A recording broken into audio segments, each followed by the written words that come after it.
નમસ્કાર દર્શક મિત્રો, મંતવ્ય ન્યૂઝ પર આપનું સ્વાગત છે। મારો અવાજ સાથે હું છું રોનક। આજનો એક મુદ્દાની ચર્ચા કરવી છે અને લોકોના મંતવ્યો જાણવા છે। હાલ વિદ્યાર્થીઓ પર ભણતરનો ભાર વધી રહ્યો છે। વિદ્યાર્થીઓ આપઘાતના કિસ્સાઓ પણ જે બની રહ્યા છે ચિંતાનો વિષય છે।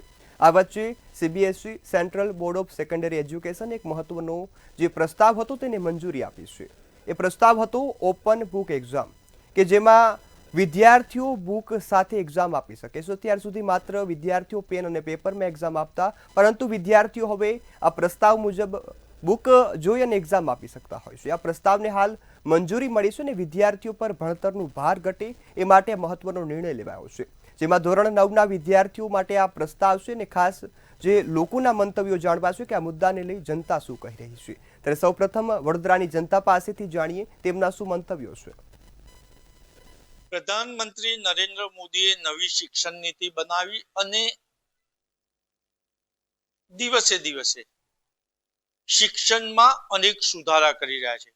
ભાર વગરનું ભણતર હોય કે શનિવારે બેગલેસ ડે હોય, અનેક સુધારા આવી રહ્યા છે। ત્યારે હવે સીબીએસઈ એ ખુલ્લા પુસ્તકે પરીક્ષા લેવાનો નિર્ણય કર્યો છે।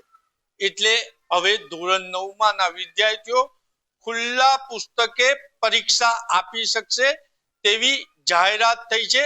એ બાબતે મારો અવાજ, એટલે જે ધોરણ 9માં અભ્યાસ કરી રહ્યા છે કે જે ધોરણ 9ના સીબીએસઈ વિદ્યાર્થીઓને શિક્ષણ આપી રહ્યા છે, તેવા શિક્ષક સાથે તેમનું મંતવ્ય લેવા પહોંચ્યું છે। આપણે પ્રથમ આચાર્ય સાથે વાત કરીશું। આચાર્ય શ્રી, શું કહેશો? દિવસે દિવસે ભારતમાં નવી શિક્ષણ નીતિ બની રહી છે। સીબીએસઈ એ ખુલ્લા પુસ્તક સાથે ધોરણ 9ની પરીક્ષાની વાત કરી છે, શું છે વિગત? See, open book test is not a new idea. वो पहले भी हो चुका है एक बार, हालांकि उसे कंटिन्यू नहीं किया गया था, बट देन ये बहुत अच्छा आइडिया है। आज के जो एग्जामिनेशन सिस्टम्स हम लोग देख रहे हैं, जिस तरह के क्वेश्चन पेपर्स आ रहे हैं, हालांकि क्वेश्चन पेपर में भी काफ़ी सुधार हुआ है। उसमें भी हम क्रिटिकल थिंकिंग के क्वेश्चंस देख रहे हैं, अभी कॉम्पिटेंसी बेस्ड क्वेश्चंस देख रहे हैं, और ये बहुत अच्छी बात है। जहां तक ओपन बुक टेस्ट का सवाल है, तो इसका फॉर्मेट कैसा होने वाला है, इसके बारे में अभी तक कोई स्पष्ट जानकारी नहीं है। बोर्ड की तरफ से भी अभी एकदम क्लियर सर्कुलर हमारे पास आया नहीं है, पर हाँ, इस चीज की जानकारी मिल रही है कि शायद अगले साल से ऐसा कुछ हो सकता है। और ओपन बुक टेस्ट का मतलब ये नहीं है कि एग्जामिनेशन में क्वेश्चंस दिए जाएंगे और साथ के साथ में उनके आंसर्स बच्चों को दे दिए जाएंगे। This is what we are not expecting, और बोर्ड भी ऐसा तो नहीं ही करने वाला है। पर ये जरूर है कि इस तरह का अगर एक एग्जामिनेशन बनेगा उनके लिए, या एक टेस्ट बनेगा उनके लिए, तो वो उनकी एनालिटिकल एबिलिटीज को, उनकी क्रिटिकल थिंकिंग को वो जरूर टेस्ट करेगा। और टीचर्स को, स्कूल्स को अपने बच्चों को उस चीज के लिए तैयार करवाना पड़ेगा। वो जो स्किल्स हैं, वो जो गुण हैं, वो बच्चों में आने होंगे, लाने होंगे, उसके लिए वो सिखाना होगा बच्चों को, और उसे थोड़ा और शार्प करना होगा कि बच्चे क्या सही क्या गलत विश्लेषण कर सकें सवाल का, उसके जवाब को सोच सकें। तो उनकी थिंकिंग कैपेसिटी, उनकी थिंकिंग एबिलिटी, विचार करने की क्षमता, निर्णय लेने की क्षमता, उस पर जरूर जोर दिया जाने वाला है इससे, और ये बहुत स्वागत योग्य ડિસિઝન है, निर्णय। સ્વાગત યોગ્ય કાર્ય છે। આપણે વિદ્યાર્થીને પૂછ્યું, શું કહો છો? ધોરણ 9માં હવે ખુલ્લા પુસ્તકે પરીક્ષા અપાશે, કેવું રીતના આને તમે જોઈ રહ્યા છો? ખુલ્લી પુસ્તક એક્ઝામ એક નવો કોન્સેપ્ટ છે મારી માટે, તો મારી પાસે તો એની એટલી ઇન્ફોર્મેશન નથી, પણ હું આ નિર્ણયને એક્સેપ્ટ કરીશ, કારણ કે સીબીએસઈ કશું વિચારીને જ આવો નિર્ણય લેશે। તમે શું વિચારો છો આને? ગવર્મેન્ટે આ સ્કીમ કાઢ્યું છે, તો એનો કોઈક રીઝન હશે। તો હું માનું છું કે રીઝન જે છે, જે છોકરાઓની સ્કિલ્સ એ લોકો એક્ઝામાઇન કરે છે, એ સારું કહેવાય, કારણ કે એમને આગળ જીવનમાં વધીને એ કામ આવે। જેમ કે સરે કીધું કે કોમ્પિટન્સી એબિલિટી તમારી હોય, પછી ક્રિટિકલ થિંકિંગ સ્કિલ્સ તમારા એ ટેસ્ટ કરે, પછી એનાલિટિકલ સ્કિલ્સ ટેસ્ટ કરે. તો આ બધી વસ્તુઓ જે છે એ તમને આગળ જીવનમાં બહુ કામ આવે. અને આ જ આપણું એ છે કે જે છોકરું છે એને આ શીખવાડીએ. તો આ મને એવું લાગે છે કે આ જે નિર્ણય લીધો છે ગવર્મેન્ટે બહુ સારો લીધો છે અને થવું જોઈએ, આગળ વધારે સારું ચાલવું જોઈએ આ. Thank you. આપણે અન્ય વિદ્યાર્થી સાથે પણ વાત કરીશું. શું કહો છો, હવે મોબાઈલનો યુગ આવી ગયો છે, એઆઈ ટેકનોલોજી આવી ગઈ, ત્યારે હવે ખુલ્લા પુસ્તકે પરીક્ષા આપવાનું આવશે તમારે. કેવી રીતના આને જુઓ છો? ખુલ્લા પુસ્તકે પરીક્ષા એક સારો વિચાર છે જે સીબીએસઈ બોર્ડે લીધું છે. અને તે વિચાર હું એ રીતે જોઈ રહ્યો છું કે આપણને હવે હાયર ઓર્ડર થિંકિંગ સ્કિલ્સ કરીને ક્વેશ્ચન્સ આવે છે જેમાં આપણે વિચારવાનું હોય છે. તો અગર આપણા પાસે ટેક્સ્ટ બુક બી હશે ને તો આપણી ક્રિટિકલ થિંકિંગ સ્કિલ્સ વધી શકે છે. તો એ આઈડિયા બહુ સારો છે સીબીએસઈ બોર્ડનો. સીબીએસઈ બોર્ડનો આઈડિયા ખૂબ સારો છે. તમે આને કેવી રીતના જુઓ છો? સારું તો છે, પણ એ આપણને કામ બી આવે છે આગળ વધારે લાઈફમાં. અને it means it is more helpful for all the students of the CBSE which they can use their जब जॉब इंटरव्यूज होगा तब उनके और ज्यादा काम आ सकता है, क्योंकि उन्होंने ऐसा मतलब किया हुआ है कि डिसीजन मेकिंग वो सब हो सकता है अच्छे से. अगर वो कुछ आईपीएस ऐसा सब बने तो वो अच्छे डिसीजन ले सकते हैं. આપણે અન્ય વિદ્યાર્થીને પૂછો, શું કહો છો, સીબીએસઈ નું આ જાહેરાતને તમે કેવી રીતના જુઓ છો? આ વિચાર બહુ સારો છે અને આમાં થોડીક પોસિબિલિટી એ પણ છે કે ચીટિંગ થઈ શકે, પણ મોસ્ટ ઓફ તો નહીં જ થઈ શકે. અને આ વિચાર બહુ સારો છે. એટલે પ્રધાનમંત્રી જે રીતના નવી શિક્ષણ નીતિ બનાવી રહ્યા છે અને ભારતીય સંસ્કૃતિ, ભારતના વિદ્યાર્થીઓમાં એક સ્કિલ છે અને ભારત સરકારે સ્કિલ મંત્રાલય પણ બનાવ્યો છે. અને લોક વાયકા પણ એવી છે કે સ્વામી વિવેકાનંદ બુક વાંચતા હતા, જેમ જેમ એ બુક વાંચતા હતા એમ એમ એ પેજ ફાડી નાખતા હતા, કારણ કે એમનામાં એ સ્કિલ હતી કે જે વાંચે તે એમના મગજમાં ગ્રંથ બની જતો હતો. અને સ્વામિકા વિવેકાનંદના જ મગજને હવે સીબીએસઈ વિદ્યાર્થીઓમાં ડેવલપ કરવા જઈ રહ્યું છે તેવું પણ કહી શકાય. કેમેરામેન કેતન સિંધે સાથે નિલેશ બ્રહ્મભટ્ટ, મંતવ્ય ન્યૂઝ, વડોદરા. કાર્યક્રમમાં આગળ વાત કરીએ તો હવે સુરતની જનતા પાસેથી જાણીશું કે આ જે મુદ્દો છે, આ વિષય છે, તેના પર તેમના શું મંતવ્યો છે. બાળકોને સરળતા રહે તે માટે અધધ પગલાં લેવામાં આવી રહ્યા છે. વર્ષો પહેલા જે એક નિયમ લાગુ કરવામાં આવ્યો હતો, ફરી એકવાર એ નિયમ માટે કહેવામાં આવે છે સીબીએસઈ બોર્ડના 2025 અને 26માં પુસ્તકોનું મૂલ્યાંકન થશે. એટલે કે ધોરણ 9ના વિદ્યાર્થીઓ જે છે એ ખુલ્લા પુસ્તકે પરીક્ષાઓ આપીશ. મહાનુભવી લોકો હાલ મંતવ્ય ન્યૂઝની ટીમ સાથે છે. મંતવ્ય ન્યૂઝની ટીમ પહોંચી છે સુરતના ઉગટ રોડ પર. આ લોકોથી આપણે વાત કરીને જાણીએ કે એમનું શું કહેવું છે. સર, આપની પાસે આવવા માંગીશ, શું કહેશો જે રીતના આ નિયમ માટે કહેવામાં આવ્યું છે सीबीएसई बोर्ड पर? जैसे कल न्यूज़ आया था कि ओपन बुक्स एग्जामिनेशन के बारे में, ओपन बुक असेसमेंट के बारे में, तो ये कॉन्सेप्ट नया नहीं है. 2014 में सीबीएसई ने ये कॉन्सेप्ट इंट्रोड्यूस किया था, ओपन टेक्स्ट बेस्ड असेसमेंट, जो 2014, 15, 16 में चला और 2017 के बाद उसे बंद कर दिया गया. उसके कई कारण हो सकते हैं, इतना अच्छा रिस्पॉन्स नहीं आया था इसलिए बंद कर दिया गया. लेकिन जैसे आप जानते हैं कि अभी आजकल के बच्चों को कोविड के बाद स्पेशली चैलेंज बढ़ गया है कि बच्चे का क्रिटिकल थिंकिंग, उनका लर्निंग, तो वो बहुत दिक्कत आ रही है उसमें, बच्चे ठीक से नहीं कर पा रहे हैं. और हमारा जो असेसमेंट है वो रोट लर्निंग के ऊपर चला गया है, मेमोरी बेस पर चला गया है. तो उसे चेंज करने के लिए जब NEP 2020 इंट्रोड्यूस हुआ तब मनोमंथन हुआ कि क्या हम वापस चालू कर सकते हैं. NCF जब इम्प्लीमेंट हुआ तो वापस उसी के बारे में सोचा गया कि क्या हम वापस ओपन टेक्स्ट बेस्ड असेसमेंट करवा सकते हैं. तो उसी के लिए कई स्कूलों में पायलट प्रोजेक्ट किए गए कक्षा 9वीं के लिए. और अभी जो न्यूज़ मिल रहा है उसके हिसाब से ऐसा माना जा रहा है कि 2026-27 में 9वीं कक्षा के बच्चे जो है वो ओपन बुक असेसमेंट में पार्टिसिपेट कर सकते हैं. हाँ, हालांकि अभी तक ऐसा आधिकारिक कोई सर्कुलर रिलीज नहीं हुआ एसबी की तरफ से, लेकिन ये बातें चल रही है. तो उसके बारे में मैं ये बताना चाहूँगा कि पहले होता क्या है. तो जो हमारी रेगुलर एग्जामिनेशन है उसमें बच्चे को पूरे सारे जितने भी पार्ट है उस सबको याद करना पड़ेगा और उसी के हिसाब से आंसर लिखने पड़ेंगे. लेकिन जब हम क्रिटिकल थिंकिंग की बात करते हैं तो सारे बच्चे उस लेवल के कोप अप नहीं कर पाते हैं। तो ऐसे बच्चों के लिए या स्पेशली जहाँ क्रिटिकल थिंकिंग के बारे में सोचना है तो वहाँ पर हम ये ओपन बुक असेसमेंट कर सकते हैं। वहाँ बच्चे को अपने साथ टेक्स्ट बुक या अदर मटेरियल स्टडी मटेरियल्स रखने की अनुमति होती है। बच्चों को जब पेपर मिलेगा तो उसमें जो प्रश्न होते हैं वो हाई ऑर्डर थिंकिंग वाले होते हैं, क्रिटिकल थिंकिंग वाले होते हैं, जहाँ प्रॉब्लम्स के ऊपर उनको ध्यान देना पड़ेगा।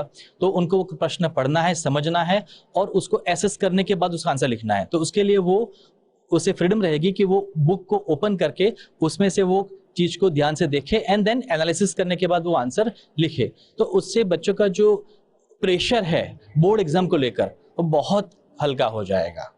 तो ऐसे चीज को हम वेलकम करते हैं। इसके अपने प्लस भी हैं और माइनस पॉइंट्स भी हैं जो मेरे साथी जो है वो आपको शेयर बताएंगे उसके बारे में। તદ્દન સાચી વાત છે, જેના જેટલા ફાયદા હોય એટલું નુકસાન પણ હોય। આપ શું કહેવા માંગશો? मेरे हिसाब से नुकसान ये तरीके से है कि एकदम से इंट्रोड्यूस कर लेना कि सीधा 9th में, तो जो बच्चा पहले अभी 9th में पढ़ रहा है वो अगर अभी ना ओपन बुक के लिए प्रिपेयर हो रहा है तो अगले साल उसके लिए फिर से 10th है, बोर्ड होगा, तब वापस उसको रूट लर्निंग पे जाना रहेगा। तो क्या ये ट्रांजिशन पॉसिबल है उनके लिए इतना ईजी होना? अगर ये ट्रांजिशन इतना पॉसिबल नहीं है तो फर्स्ट ऑफ ऑल हमें ये ध्यान देना चाहिए कि किस तरीके से हम इसको साइमल्टेनियसली हर एक कक्षा के लिए साथ में लेके आ सकें। और दूसरा ये भी रहेगा क्योंकि भले हम यहाँ पे ओपन बुक असेसमेंट ले रहे हैं क्रिटिकल थिंकिंग को मेन फोकस में रखकर, तो क्या हमारे टीचर्स भी उस तरीके के लिए ट्रेंड है? अगर ऐसा कुछ है तो हमें पहले टीचर्स की ट्रेनिंग, क्योंकि अगर हम आज के ज़माने में देखें तो आज हमारे जितने भी स्कूल टीचर्स हैं उनका एवरेज मीडियन एज भी अगर हम बात करें तो दैट इज़ अबव 40। तो वो ऑलरेडी काफ़ी ज़्यादा सिस्टम से यूज टू हैं, तो उनको भी एक नए सिस्टम को डेवलप करने के लिए टाइम की ज़रूरत रहेगी। तो उनकी ट्रेनिंग भी देना बहुत ज़रूरी है। ભાઈ ટ્રેનિંગ તો બધાની જરૂરી છે, માત્ર નિયમો થોપી દેવા વ્યાજબી નથી। આપ શું માનો છો? डेफिनेटली जो सीबीएसई ने एक नया कॉन्सेप्ट लेकर आने वाले हैं वो ऐसे स्टूडेंट जो एजुकेशन का मतलब नहीं समझ पा रहे हैं, रियल लाइफ में इन कॉन्सेप्ट का कहाँ यूज़ होगा, तो वो क्रिटिकल थिंकिंग के बेसिस पर ये जो रियल लाइफ में इस एजुकेशन का, इन कॉन्सेप्ट का क्या क्या यूज़ है वो बहुत अच्छे से समझ पाएंगे।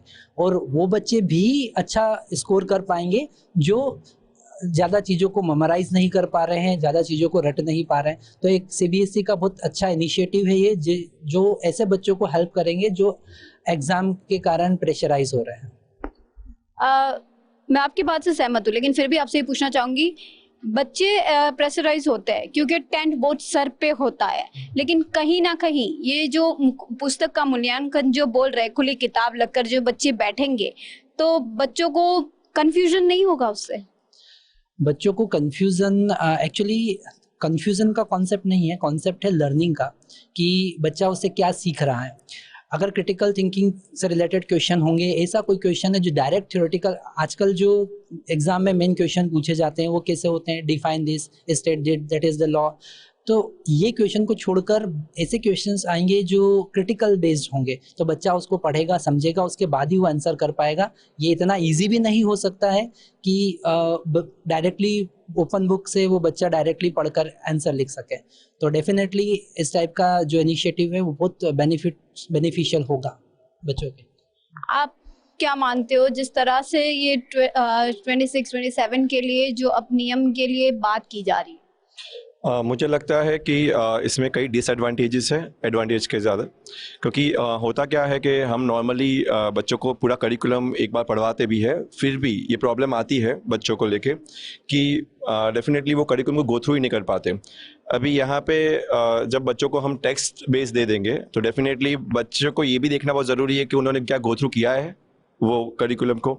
अगर गो थ्रू नहीं किया है तो वो क्रिटिकल लेवल ऑफ क्वेश्चंस को कैसे आंसर कर पाएगा, right? That is the main question. Apart from that, क्या उसके रिगार्डिंग वो करिकुलम है वो क्या स्टैटिक रहेगा, सबके लिए सेम रहेगा? तो हम वापस वो रॉट लर्निंग की तरफ ही जा रहे हैं, ना कि हम कोई क्रिटिकल थिंकिंग की तरफ जा रहे हैं। ये मेरा मानना है। आप क्या मानते हैं? आप एक महिला शिक्षक है और बच्चे ज्यादातर अटैच रहते हैं, तो किस प्रकार की लोग, मतलब जो बच्चे हो गए 9th स्टैंडर्ड के भी हम बच्चे ही कह सकते हैं, तो वो हमसे काफी ज्यादा प्रभावित होते हैं, हमसे काफी ज्यादा उम्मीद रखते हैं। ये जो नियम आ रहा है इस बात को लेकर बच्चों के ऊपर प्रभाव, या आप क्या मानते हो किस प्रकार का रहेगा?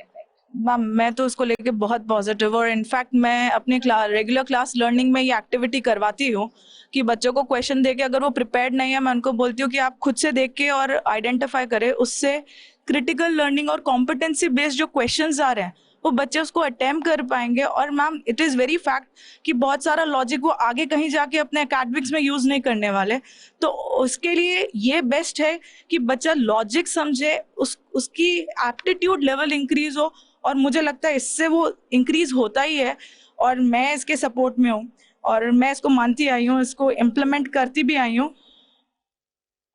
सही है, मैं आपके पास वापस आना चाहूंगी। जैसे आपने कहा कि इसके बेनिफिट्स बहुत ज़्यादा है, वेलकम है हर चीज़ का, जाहिर सी बात है तो सरकार की तरफ से जो भी आता है हमारे अच्छे के लिए ही होता है, पर स्कूल में बच्चों को किस प्रकार से इसकी सहूलियत समझाई जाएगी? NEP के द्वारा जो ये इनिशिएटिव लिया गया है वो आवकारणीय है, क्योंकि अगर हम देखें तो NEP में भी ये सब बातें की गई है कि क्रिटिकल थिंकिंग, कोलैबोरेशन और 21st सेंचुरी स्किल्स की बात की गई है, जो एक्चुअली हम द रेडिएंट इंडियन स्कूल भी अपना रहे हैं ये स्किल्स को, और डेफिनेटली अगर हम देखेंगे तो हम उनके लिए प्रिपेयर भी कर रहे हैं ये सब चीज़ों के लिए। सो आने वाले टाइम पीरियड में डेफिनेटली क्रिटिकल थिंकिंग बहुत इंपॉर्टेंट मैटर रहेगा और इसके लिए एक इनिशिएटिव है वो वेलकमनीय है, सराहनीय है। એટલે આજના જે સ્પર્ધાત્મક યુગ છે ને, જેને કહેવાય કે ફાસ્ટ ચાલતી જે લાઈફ છે, દરેક જગ્યાએ કોમ્પિટિશન છે, આ તમામને પહોંચી વળવા માટે ક્યાંક ને ક્યાંક સરળતા તો જરૂરી છે। વિવિધ પ્રતિસાદ સુરત ખાતેથી મળી રહ્યા છે, પણ આ નિર્ણયને આવકારવામાં આવી રહ્યો છે। કેમેરામેન શોએબ શેખની સાથે રાબિયા સાલે, મંતવ્ય ન્યૂઝ, સુરત। હવે કાર્યક્રમમાં આગળ વાત કરીને રાજકોટની જનતા પાસેથી જાણીએ કે આ મુદ્દાને લઈ તેમના શું મંતવ્યો છે। ધોરણ 9ના વિદ્યાર્થીઓ હવે ખુલ્લા પુસ્તકથી પરીક્ષા આપી શકશે એ પ્રકારનો નિર્ણય છે તે ક્યાંક લેવામાં આવ્યો છે। CBSE 2026-27માં આ નિર્ણયની અમલવારી થશે એ પ્રકારની હાલ એક માહિતી છે તે મળી રહી છે। ત્યારે આને જ લઈને આપણી સાથે વાલીઓ છે એમની સાથે જ વાત કરીશું, તેઓ શું કહી રહ્યા છે, શું કહેશો? ખાસ તો વાલી મંડળ સાથે તમે સંકળાયેલા છો। CBSE દ્વારા જે નિર્ણય લેવામાં આવ્યો છે ઓપન બુક એક્ઝામ ધોરણ 9 માટે કેટલું યોગ્ય ના કહેવાય, કારણ કે જે મહેનત કરે છે જે છોકરાઓ એની માટે તો વસ્તુ અઘરી, ટૂંકમાં જે ઠોઠ છે, જેને કંઈ કરવું, જે સ્ટુડન્ટ નબળા છે એની માટે ઈઝી છે, પણ જે મહેનત કરે છે, જે ટકાવારી માટે મહેનત કરે, કોમ્પિટિશનમાં જે અત્યારે આગળ ડોક્ટરની લાઈનમાં જાય છે એવા વિદ્યાર્થીઓ માટે આ નિર્ણય યોગ્ય ના કહેવાય। ખાસ તો આ અમલવારી તમને લાગે છે કે આ અમલવારી સરકાર ફેરવી શકે છે આગામી સમય? ફેરવી શકે, સરકારના હાથમાં છે, સરકાર જો ધારે તો ફેરવી શકે, પણ સરકારના નિર્ણય ઉપર છે, કારણ કે એ તો પ્રાઇવેટ સ્કૂલ વાળાને ખટાવવાના, CBSE બધા એમના જ છે, એટલે એ તો ખટાવવા માટે એમનો જ નિર્ણય યોગ્ય કરશે। શું કહેશો? ખાસ તો અત્યારે જે CBSE દ્વારા જે નિર્ણય લેવામાં આવ્યો છે ધોરણ 9 માટે ઓપન બુક એક્ઝામ કેટલું યોગ્ય વિદ્યાર્થીઓ માટે? એઝ અ પેરેન્ટ્સ મતલબ એ વસ્તુ બહુ જ ખોટી કહેવાય, કારણ કે 9મા ધોરણમાં તમે ઓપન બુક એક્ઝામ રાખો છો અને એના પછીના વર્ષે એટલે કે 10મા ધોરણમાં બોર્ડની એક્ઝામ હોય છે, તો એ વસ્તુ બહુ જ ખોટી કહેવાય છે। અને બીજી એક વસ્તુ એઝ અ પેરેન્ટ્સ કે જે લોકો હોશિયાર છે એ લોકોને તો આવી કોઈ જરૂરત જ નથી, પણ જે લોકો નબળા છે એના માટે જો અગર આ લોકો એવું બહાર પાડતા હોય કે હા ઓપન બુક એક્ઝામ, તો આ વસ્તુ બહુ ખોટી કહેવાય અને આગામી સમયમાં આના પરિણામો ખૂબ જ દૂરગામી થઈ શકે। હા, જરૂરથી, કારણ કે હું એક મારો અનુભવ કહું, કેમ કે મેં ગયા વર્ષે મેં લો ભણેલું છે અને મેં ઓલ ઇન્ડિયા બાર કાઉન્સિલની એક્ઝામ આપેલી છે, જેમાં ઓપન બુક એક્ઝામ હોય છે। તો અનુભવ પરથી હું એવું કહેવા માંગીશ કે આ વસ્તુ નાના ધોરણમાં હોવી જ ના જોઈએ, એ 100% ખોટી છે। આ વસ્તુ છોકરાઓના ભવિષ્ય માટે બિલકુલ ગલત છે, ખોટી જ છે। શું કહેશો? ખાસ તો નાના બાળકો માટે આ યોગ્ય નથી, આ પ્રકારની પ્રતિક્રિયાઓ જે બાળકને એને પડવી જોઈએ ઢળ, અને જે ટીચરો શીખડાવતા હોય અને જે એક્ઝામ દઈને પોતે આગળ વધતા હોય, તો એમાં ક્યાંક ને ક્યાંક નબળા બાળકો માટે તો પ્લસ પોઈન્ટ છે, પણ જે હોશિયાર બાળકો છે એની માટે નેગેટિવ પોઈન્ટ કહેવાય, જે બિલકુલ યોગ્ય નથી, કારણ કે એ લોકો સતત રીડિંગ કરીને આગળ વધતા હોય અને આગળ 10મા એનો પાયો કઈ રીતે પાકો થશે આમાં? કારણ કે પાયો પાકો થવાનો જ નથી, કારણ કે ઓલરેડી સ્ટડી ચોરી જેવું જ થયું, એક જાતનું વાંચીને આવવાના છે। અને પ્રાઇવેટ સ્કૂલને તો સરકાર ખટાવવાની જ છે, કારણ કે આજ બધી બીજેપી સરકારની જ છે સ્કૂલો જેટલી છે એટલી, એટલે એનો નિર્ણય કદી સ્કૂલ બાજુ આવવાનો જ નથી। એક તો ઓલરેડી ડામ છે, ઉપરથી વધારાનો ડામ। તમે શું કહેશો? ખાસ તો આ જે નિર્ણય લેવામાં આવ્યો છે ધોરણ 9 માટે નવના વિદ્યાર્થીઓ માટે ઓપન બુક પુસ્તકથી જે કહી શકાય કે પરીક્ષા યોજવામાં આવશે, તો કેટલું યોગ્ય ન કહેવાય. કારણ કે જે મહેનત કરે છે એ સ્ટુડન્ટનું શું, અને આગળ 10માં શું બધું, ત્યારે તો કઈ ઓપન બુક ટેસ્ટ આવવાની નથી એમ. શું કહેશો કે આ નિર્ણય છે તો સરકાર બદલી શકે છે ભવિષ્યમાં? હા, આને અમલમાં જ પહેલા તો મૂકવું ન જોઈએ, અને જો અમલમાં મૂકી ગયો તો આને બદલી નાખવું જોઈએ, કારણ કે આ બાળકો માટે યોગ્ય નથી. અને આ પ્રમાણે સીબીએસઈ જે કર્યું છે, જે નિર્ણય લે છે, તો આના કમ્પેરિઝનમાં આપણે વિચારીએ ગુજરાતી મીડિયમ વાળાનું શું, તો આ બહુ ખોટો મતલબ નિર્ણય કહેવાય. આ વસ્તુ હોવી જ ન જોઈએ. સરકારે આ વસ્તુ મતલબ માન્ય ન રાખવી જોઈએ. શું કહેશો? આ નિર્ણય ખોટો જ છે. અત્યારે તમે આ ખુલ્લી છૂટ આપી દીધી એમ માનો તો કહી શકાય. અને અમારા બાળકો જે મહેનત કરે છે, રીડિંગ કરે છે, એનો કોઈ આ મતલબ નથી. અને ખરેખર જો આ નિર્ણય ફેરવવો જ જોઈએ. અને આ નિર્ણયમાં છે ને બાળકો ગાઈડના ઓલા થતા જાય કે ભાઈ આપણે મહેનત નથી કરવાની, અને આળસુ થતા જાય કે ભાઈ આપણે તો સરકારે છૂટ આપી છે, આપણે તો મારો બાબો જ 9માં છે, તો એ અત્યારે રાતના 2 વાગ્યા સુધી કે 12 વાગ્યા સુધી રીડિંગ કરે છે, તો એનો કોઈ મિનિંગ નથી, મતલબ નથી. તો આ નિર્ણય ખરેખર ફેરવવો જ જોઈએ. અમે તો એવું માની છે કે આ નિર્ણય ફેરવવો જોઈએ, કારણ કે આ અમારા ભવિષ્યનો સવાલ છે. અને બાળકોને ખબર પડી જાય કે હવે આપણે તો પુસ્તક લખવા આપે જ છે, તો આપણે મહેનત શું કામ કરવી જોઈએ? તો ખેલકૂદમાં વધારે હોય જાય, ઘાસનો બાળક નબળો પડી જાય. એટલે અમારું તો માનવું એવું છે કે આ નિર્ણય ફેરવવો જોઈએ. જે નિર્ણય સીબીએસઈ દ્વારા જે લેવામાં આવ્યો છે તે તદ્દન અયોગ્ય છે. આ પ્રકારની પ્રતિક્રિયા હાલ વાલીઓ દ્વારા મળી રહી છે. કેમેરા પર્સન લલિત વ્યાસ સાથે ધ્રુવ કુંડેલ, રાજકોટ. હાલ મારો અવાજમાં બસ આટલું જ. વધુ સમાચારોની અપડેટ માટે જોતા રહો મંતવ્ય ન્યૂઝ. નમસ્કાર.